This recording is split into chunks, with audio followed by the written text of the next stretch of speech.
Okay, so in my videos, I have been going over the bad things that accompany autism and what you should look out for. If you are autistic, here is a good reason why you should get an autistic friend. So, oops, sorry about that. So, my friend and I were out and we were coming back to my place so that she could drop me off and go get her boyfriend from his work. Well, right on the road, like I'd say 3/4 of a mile down, we would have gotten to my house. But instead, we hear this pop and the tires going thud, thud, thud, thud. And Bethany, my friend, starts kind of like, "What is that? Is that a flat tire?" And she's autistic with me, so she's like, "Is that a flat tire? You know, what is going on?" And her angst drives my angst, and I'm like, "It's okay, calm down," and I'm like freaking out too, but I'm trying to reassure her that everything is fine. So she's like, "Should I pull over to the side of the road?" I was like, "No, no, never do that." I was like, "Keep going. We're almost to a school parking lot." And she's like, "Yeah, but everybody parks to the side of the road." And I'm like, "No, do not park to the side of the road." So then we finally get in the school parking lot. She is able to get some of her anxiety meds. I call my husband and I'm like, "We got a flat and Bethany's kind of freaking out. So if you get here and she's yelling at you, please do not take offense to it." And I'm saying all this with a huge smile on my face, standing about 6 feet away from her, so she can't really understand me. But I have a huge smile on my face while saying it. So she thinks everything is fine, everything, we're going to get through it. I told her, before I called my husband, I was like, "Call your boyfriend, let him know to get a ride home, and we'll get this situated." So she did that. She was freaking out. I could hear her yelling at him almost the entire time she was talking to him. Poor thing.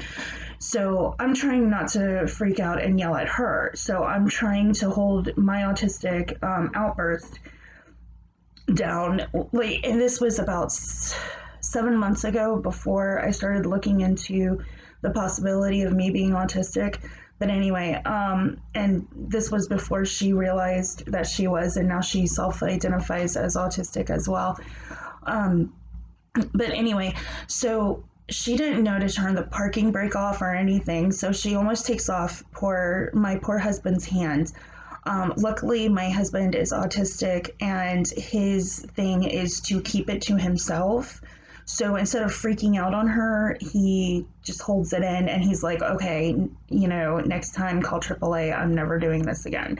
And I'm like, "Okay, I completely get it," because, his hand could have come off. But at the same time, I hadn't changed a tire in years. Parking brake didn't even enter our minds because we're freaking out. So anyway, my husband is like, "Okay, you guys got it from here. She can take you home. I'm done." So as soon as he got the spare on, he was like, "Bye bye." So she takes me home. We both have anxiety meds. We are not mad at each other.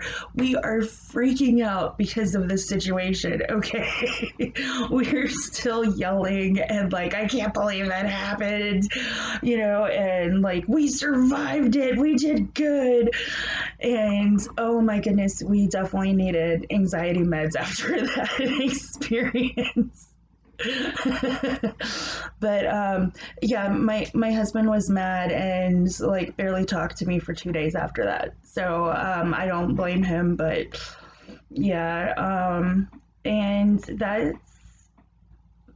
that's the upside of being autistic, because if you have a neurotypical friend, what are they going to do when you get upset? They're going to be like, "Why are you yelling at me? Why are you doing this? Why are you acting abnormal? Get away, blah, blah, blah, blah, blah." Me and my friend, we laughed it off. We thought it was a great situation. We were so happy it was over. And she was like, you know, if I have a flat again, I definitely want you in the car. And I'm like, no, no, no. I don't know if I can take it next time.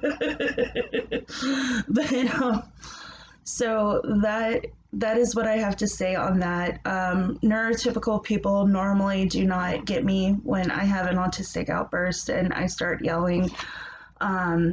Especially because sometimes I make it personal and they take it personally, not realizing that it's like something else takes over. It's not me. Um, and see, somebody with autism will see that and go, oh, you know, I get it. I have similar stuff, or I've seen somebody have similar behaviors, no worries. But a neurotypical person is not likely to be someone's friend if they have more than one or two outbursts. So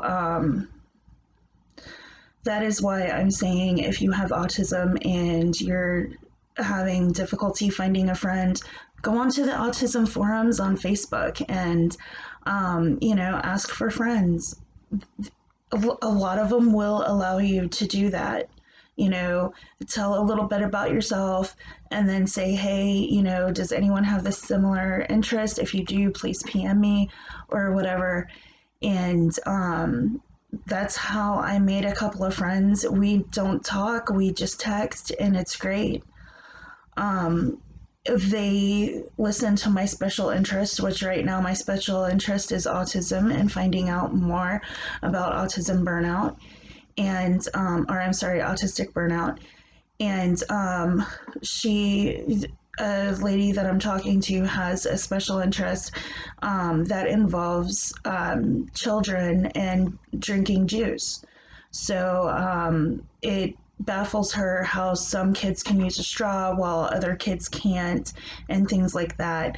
And she likes to collect data on that type of thing.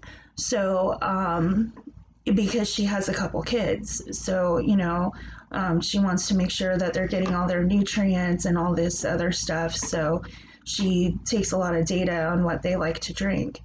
Um, and yeah, that's all I have. And remember, nobody's special interest is completely weird. We probably all have one or two special interests that you might have as well. It might take you a while to find that person who has the same special interest as you, but I'm pretty sure you could. So I hope you enjoyed the video, and if you have difficulty relating to neurotypical people, maybe you should try someone who's neurodivergent like yourself.